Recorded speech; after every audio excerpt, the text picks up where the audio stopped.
7 Habits That Made Napoleon Hill Earn 14 Times More. Taught by his mentor. At the beginning of his career, Napoleon Hill was not wealthy. In fact, he was far from it. He wrote, researched, and interviewed powerful people, yet his income barely covered his expenses. He had talent. He had intelligence. But something was missing, even though he could not yet name it. Everything changed when he came into contact with Andrew Carnegie. Carnegie did not see Hill as just a writer. He saw him as a project. And in a private conversation, Carnegie did something unusual. He did not offer money. He did not offer a job.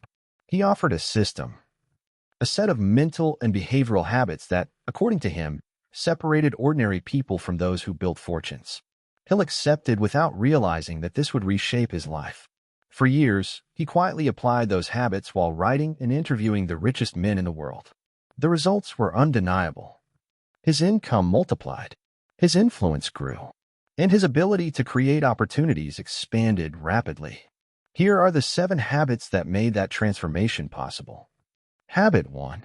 Think in terms of outcomes, not effort. Carnegie taught that poor people think about how hard they work. Wealthy people think about what result they want. Hill stopped asking how long something would take. He started asking how much it could produce. That simple shift changed every decision he made. Habit 2. Choose carefully who shapes your mind. Carnegie warned Hill that his mind was his most valuable asset, and everything that entered it shaped his choices. Hill reduced contact with negative, confused, or directionless people. He surrounded himself with big thinkers. His mindset changed, and his income followed. Habit 3. Decide quickly and do not look back. The richest men Hill interviewed had something in common. They made decisions fast.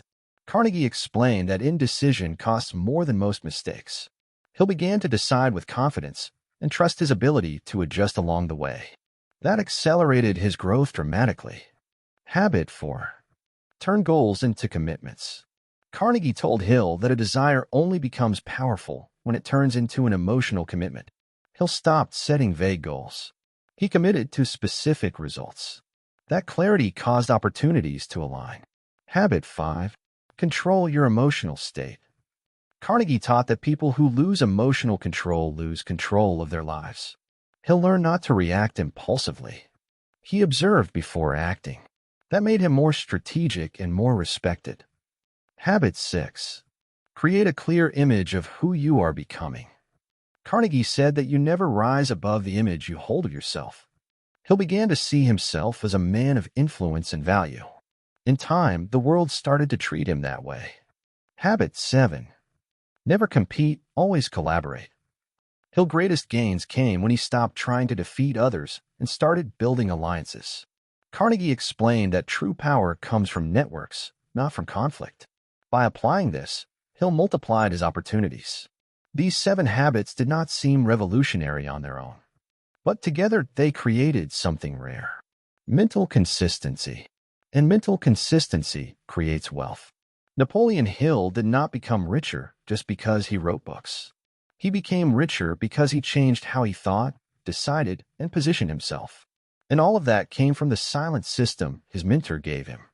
Not sales techniques, not quick tricks, but internal habits that reshaped his destiny. Those who understand these 7 principles do not depend on luck. They create their own path. That is how Napoleon Hill multiplied his income and built his legacy. When Hill realized that his earnings were rising unusually fast, he became curious, not uncomfortable, but determined to understand why. He knew it was not luck, not just talent. It was something deeper. As he reviewed the previous years, Hill noticed an invisible pattern. Every opportunity had come after he began consistently applying the habits Carnegie taught him. The first major financial leap came when he stopped accepting projects that did not move him toward the man he wanted to become. Before, Hill said yes to everything. Low-paid articles, work without visibility, empty promises. After Carnegie, that changed. He began to ask one simple question before accepting any offer. Does this move me closer to who I am becoming? If the answer was no, he declined. That single choice eliminated months of wasted effort. The second leap came when Hill stopped negotiating from fear. Before, he accepted low fees out of insecurity. Afterward, he set clear terms. Not because he became arrogant, but because he trusted his own value. Carnegie had taught him that charging too little teaches the world to treat you as little.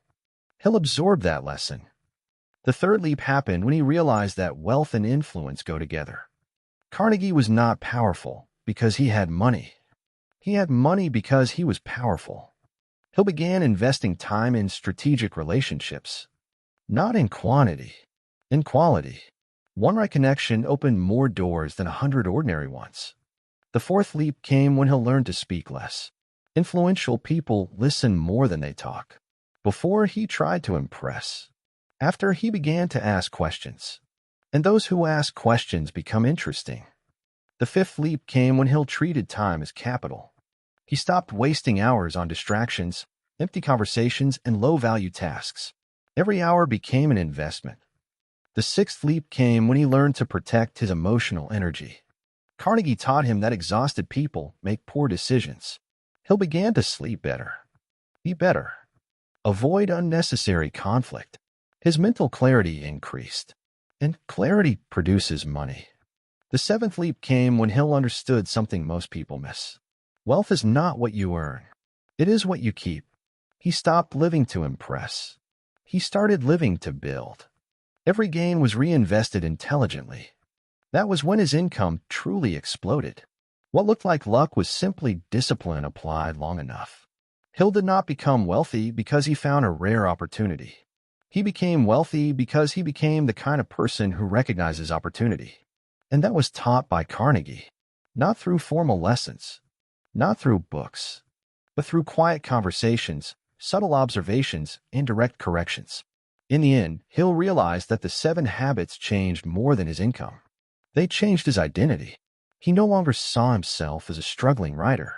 He saw himself as a strategist creating value. And the world responded. That is why these 7 habits still work today.